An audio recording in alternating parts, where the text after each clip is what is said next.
All right, looking at the Book of Mormon, we have found some surprises, haven't we? We uprooted it 2 or 3 weeks ago. We got the big Book of Mormon fully grown, and we opened up its pages, and we found words that didn't exist at the time when it was supposed to have been written on the plates, and animals and plants mentioned that word around at the time. Just all sorts of fun that just screams big, fat, phony counterfeit pretending to be Scripture.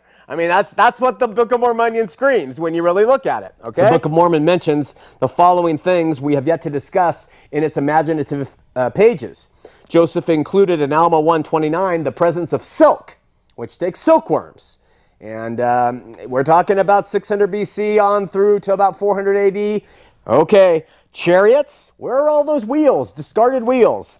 A 7-day week in Mosiah 13:18, which was not known among ancient Americans. Scimitars, bellows, brass and iron, breastplates and copper, silver and gold, and steel swords. All of these objects are subject to extreme spin when LDS apologists attempt to explain their presence in the Book of Mormon narrative. But the thing I want to talk about most tonight is an object in the Book of Mormon that Joseph calls the Liahona.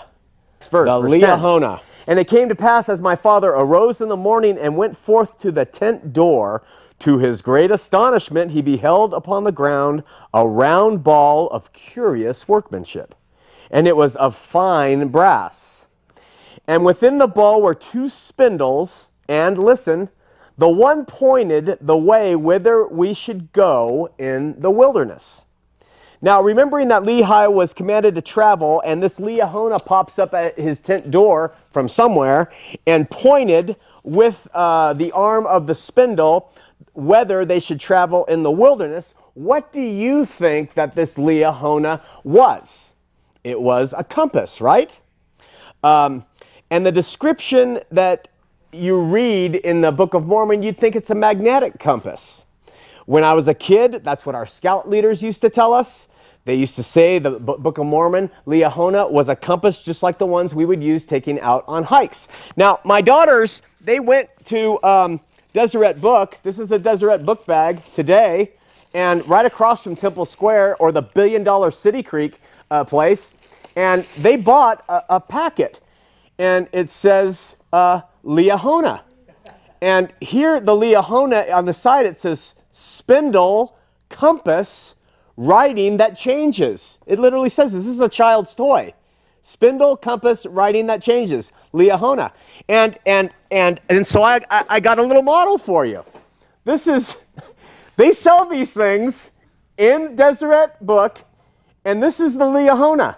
And children take it, and they probably wander around their yards like, you know, they probably play Lehi out in the backyard with an official looking Liahona. Now, the church allows them to sell this. It says LDS products. I don't think it's the church that does it.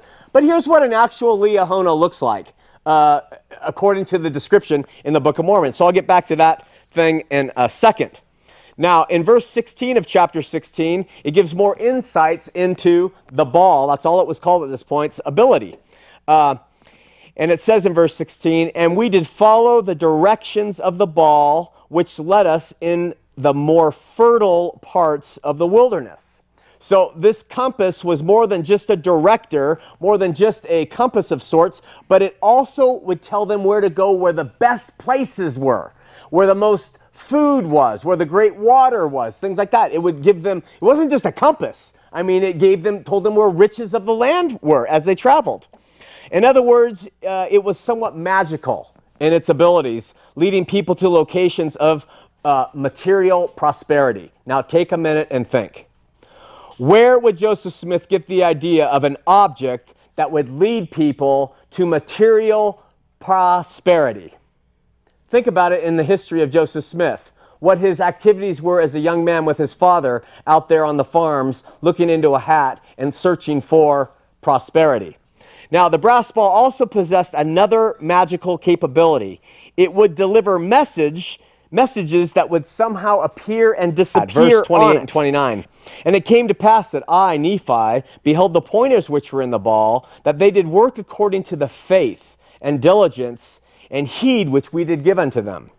And there was also written upon them a new writing, which was plain to be read, which did give us understanding concerning the ways of the Lord. And it was written and changed from time to time, according to the faith and diligence which we gave to it.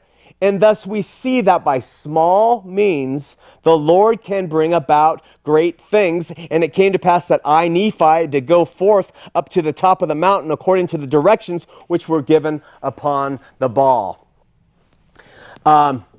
It's at this point that the worthy and faithful Nephi, Joseph Smith in disguise, locates food for the family because he was faithful in believing in the directives of the magic ball.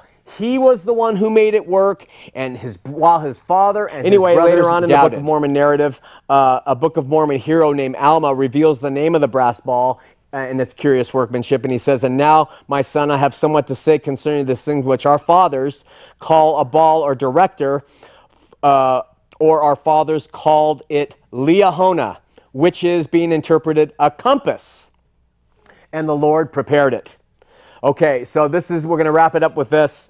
Critics of the Book of Mormon charge that the description of the liahona as a compass is totally anachronistic because the magnetic compass did not exist and was not known 600 years before Christ.